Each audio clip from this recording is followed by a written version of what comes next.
no texto de Filipenses capítulo 4, versículo 6 a seguir: não andeis ansiosos ou inquietos por coisa alguma. Mas é difícil controlar a ansiedade. Mas a Bíblia aqui, através do apóstolo São Paulo, ele mostra alguns caminhos. Ele vai mostrar 2 caminhos, e o terceiro caminho a gente vai aprender com o próprio Jesus Cristo falando sobre a ansiedade. Primeiro caminho para que você vença ou controle a ansiedade está aqui no versículo 6. Não estejais ansiosos por coisa alguma, antes as vossas petições sejam em tudo conhecidas diante de Deus pela oração e súplicas com ações de graças.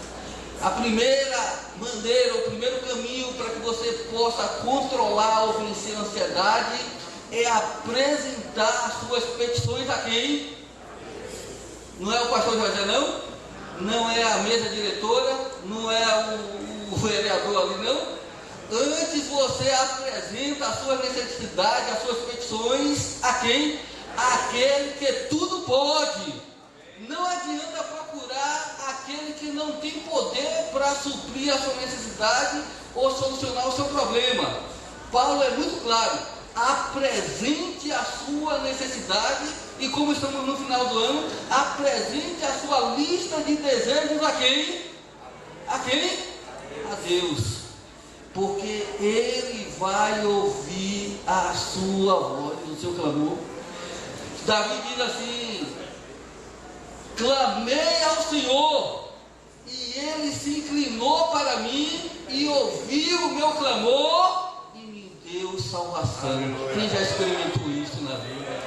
Ele está aqui nessa noite. Dá um papel teu irmão, ele está aqui. Apresente a tua lista para Ele, apresente o teu pedido a Ele, Ele te ouvirá. Segundo caminho. O segundo caminho que Paulo nos apresenta para controlar essa ansiedade, ele fala de oração e súplica. E eu vou fazer uma digressão para mostrar de que às vezes a oração comum, doutor Átila, é insuficiente. Aí você vai para um nível maior de intensidade de oração, que é a súplica. Em 1 Samuel capítulo 1, versículo 9, 8, 9 e 10, a gente vai encontrar Ana, que seguindo o seu marido Elcana, sai das montanhas de Efraim em direção e vai sacrificar no templo. E o texto diz que ela tinha uma necessidade de ter um filho, porque ela era mal vista, porque não podia gerar filhos. Mas o texto diz que ela, com amargura de alma, ela orou ao Senhor e chorou copiosamente. Talvez a oração comum é preciso você mergulhar um pouquinho mais na intensidade dessa oração, sair daquela mesmice e começar a derramar lágrimas na presença do Senhor. Só quem está entendendo a mensagem, levanta a mão e diz assim: é tempo de chorar, é tempo de molhar o banco. Ele vai atender o teu pedido nessa noite, ou nessa semana, ou nesse mês. Se você crê, levante a mão e diga: eu creio. A súplica de Ana foi tão intensa que o sacerdote Eli pensou que ela estava embriagada.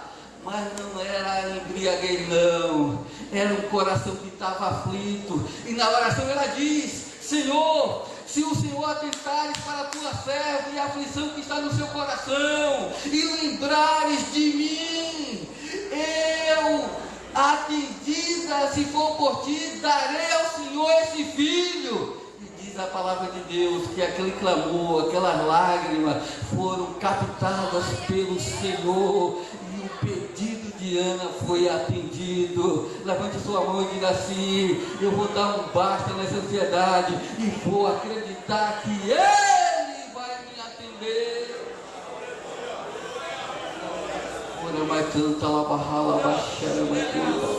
Vamos para o terceiro caminho. O terceiro caminho, abre a sua Bíblia em Mateus capítulo 6.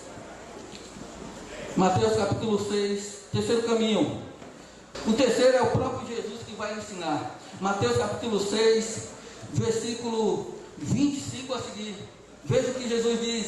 Ele diz: por isso vos digo, não andeis ansiosos quanto à vossa vida, pelo que haveis de comer ou pelo que haveis de beber, nem quanto ao vosso corpo, pelo que haveis de vestir. Não é a vida mais do que o mantimento, e o corpo mais do que a vestimento. Olhai para as aves do céu, que não semeiam nem cegam, nem ajuntam em celeiros. O vosso Pai Celestial as alimenta, não tendes vós muito mais valor do que elas? E qual de vós poderá, com todos os seus cuidados, acrescentar um côvado à sua altura e estatura? E quanto ao vestuário, por que andais solícitos, ansiosos? Olhai para os lírios do campo, como eles crescem, não trabalham, não fiam, e eu vos digo que nem mesmo Salomão, em toda a sua glória e pompa, se vestiu como qualquer deles. Pois se Deus assim veste a erva do campo, que hoje existe e amanhã lançada no forno, não vos vestirá muito mais a vós, homens de pequena fé?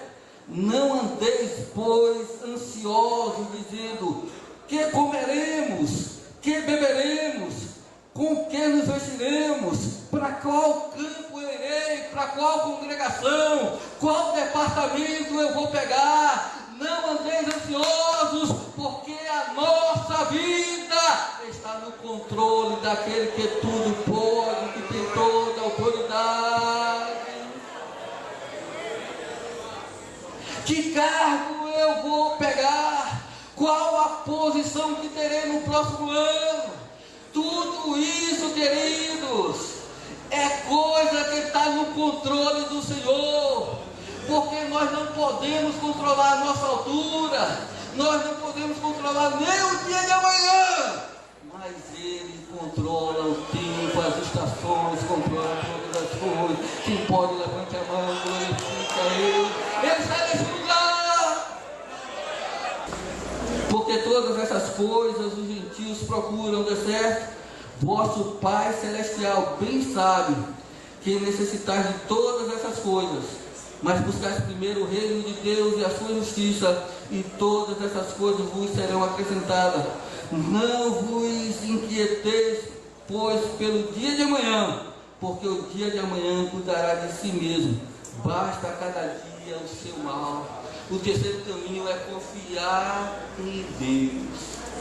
E daí diz assim, no Salmo 34, verso 7: entrega o teu caminho, confia nele,